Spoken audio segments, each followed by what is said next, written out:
Hello, my name is Cayetano, and along with Tucson and Chris, we did the US Venezuela crisis as our case study. Let's start with a little background and context. For the second half of the 20th century, US and Venezuela had strong relations as US companies drilled Venezuelan oil, but that changed in 1999 when it became more socialist and authoritarian under Hugo Chavez and later Maduro.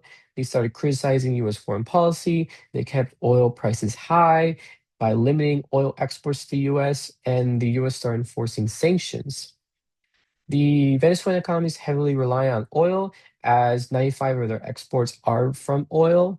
Since 2016, Venezuela has been experiencing hyperinflation.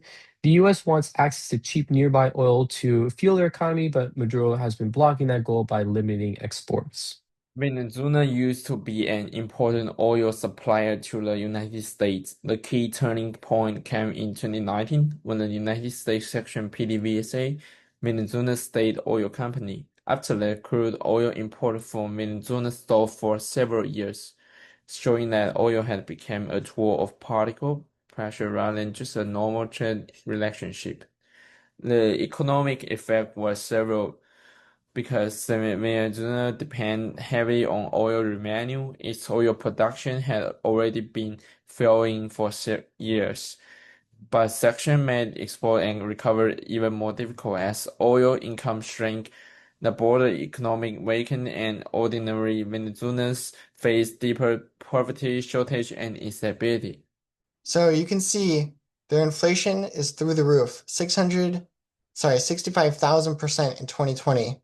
It wouldn't even fit on the graph, and 682% this year, and it's still on the rise. So they have not yet gotten a firm grasp on their economy. It's really out of control. They'll probably kind of be beholden to whatever the United States demands. Environmentally, they're switching a little bit from oil to gas, which is a marginal improvement, but marginal certainly. And with the increased demand for production, they'll probably expand into wildlife protected zones, unfortunately. These are our citations and sources that we used. Thank you.